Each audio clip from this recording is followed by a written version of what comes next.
Olá! Hoje a gente vai mergulhar num assunto que está por trás de tudo que fazemos online. As regras invisíveis que fazem o nosso Wi-Fi funcionar. Já pararam para pensar nisso? Como é que um monte de aparelhos, o celular, o notebook, a TV, o videogame, todos eles conseguem usar o mesmo sinal de Wi-Fi ao mesmo tempo, sem que tudo vire uma confusão danada? É uma pergunta bem importante para o nosso mundo super conectado.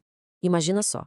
É como se fosse uma daquelas chamadas de vídeo com um monte de gente, só que sem ninguém para organizar. Se todo mundo resolver falar de uma vez, ninguém consegue entender nada, vira uma bagunça. É exatamente esse o problema que as redes sem fio precisam resolver a todo instante. E a solução para essa chamada caótica tem nome. É a subcamada de controle de acesso ao meio, ou, para encurtar, MAC.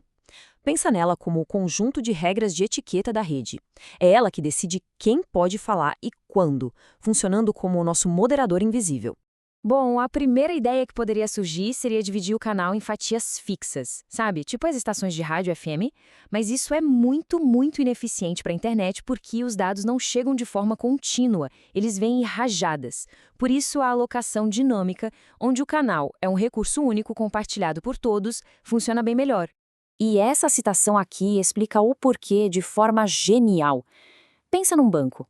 Uma única fila para vários caixas eletrônicos é bem mais rápida do que ter uma fila separada e fixa para cada um, né? A lógica é a mesma. Se um caixa fica livre, o próximo da fila única já usa. Não tem desperdício de tempo. E isso nos leva à primeira tentativa de verdade para resolver esse problema. E a história começa num lugar bem legal, no Havaí, lá nos anos 70. A regra do primeiro sistema, que foi chamado de Aloha Puro, era a mais simples possível. Tem dados para enviar, então envia. Simples assim, sem pedir licença, sem esperar. Dá para imaginar o problema que isso ia causar, certo? O resultado dessa abordagem, digamos um pouco caótica, foi uma eficiência máxima de só 18,4%. É isso mesmo, quer dizer que mais de 80% da capacidade total do canal era simplesmente jogada fora por causa das colisões, quando os pacotes de dados se trombavam e se perdiam no caminho. A correção para isso foi, na verdade, bem engenhosa e simples: sincronizar todo mundo.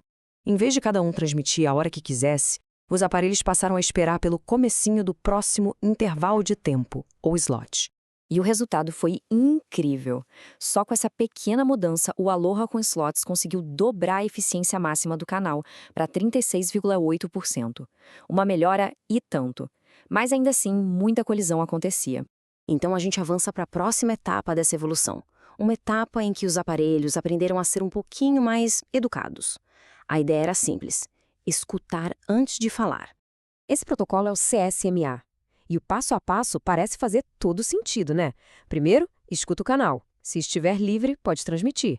Se estiver ocupado, espere ele desocupar e aí transmite na hora. Parece perfeito, mas tinha uma falha escondida aí. E aqui está o pulo do gato. Se duas estações estão ali, esperando educadamente, o que acontece no exato segundo em que o canal fica livre? As duas tentam falar ao mesmo tempo e colidem. É tipo quando duas pessoas tentam começar a falar na mesma hora depois de um silêncio. A grande sacada veio com o CSMA, com detecção de colisão, ou CSMA/CD, que foi a base da rede Ethernet que conhecemos. A grande inovação foi o passo 3, escutar enquanto está transmitindo. Se o aparelho percebe uma colisão, ele para tudo, espera um tempinho aleatório para não colidir de novo com o mesmo colega e só aí tenta de novo. Mas e se desse para eliminar as colisões de uma vez por todas? Isso nos leva para uma filosofia completamente diferente, para os protocolos que buscam a ordem e a ausência total de colisões. A pergunta que moveu essa nova fase foi justamente essa: e se fosse possível criar um sistema que resolvesse essa disputa pelo canal sem que acontecesse nenhuma colisão? Uma das primeiras ideias foi um sistema de reservas. Funciona assim: antes de qualquer um mandar seus dados, cada estação tem um momentinho, um slot para avisar se tem algo a dizer. Isso cria um mapa de bits. Depois que todo mundo se manifestou, as transmissões acontecem numa ordem combinada. 0 surpresas, 0 colisões. E aqui vem uma das histórias de origem mais malucas da tecnologia. Um protocolo chamado Adaptive Tree Walk foi, na verdade, adaptado de um algoritmo de teste em grupo criado na Segunda Guerra Mundial. O exército americano desenvolveu esse método para testar soldados para sífilis de um jeito mais eficiente. É inacreditável, mas a mesma lógica para achar um problema de saúde num grupo de pessoas foi usada para descobrir qual estação de rede queria falar. Outra abordagem, e essa é elegantíssima, é a da contagem regressiva binária.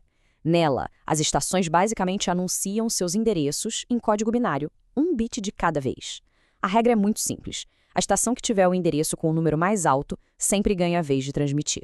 Vamos ver um exemplo prático. Duas estações, 1001 e 1010, querem falar. No primeiro bit, as duas mandam 1, empate. No segundo, as duas mandam 0, empate de novo. Mas aí no terceiro bit, a estação 1001 manda 0 e a 1010 manda 1. Como o bit 1 ganha do 0, o sinal que fica no ar é 1.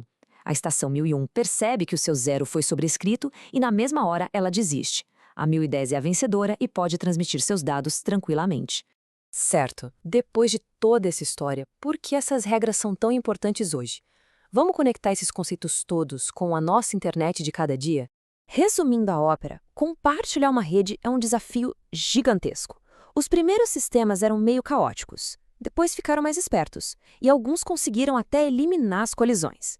No fim das contas, a briga sempre foi entre ser super rápido quando a rede está vazia e ser super eficiente quando ela está lotada. E a grande lição aqui é que o DNA de todos esses protocolos pioneiros está dentro de cada roteador Wi-Fi, cada conexão de rede que a gente usa. O Wi-Fi, por exemplo, usa uma versão super evoluída do escutar antes de falar. Os sistemas de hoje são híbridos complexos, mas todos eles nasceram dessas ideias fundamentais de compartilhamento e organização. Isso nos deixa com uma última pergunta olhando para o futuro.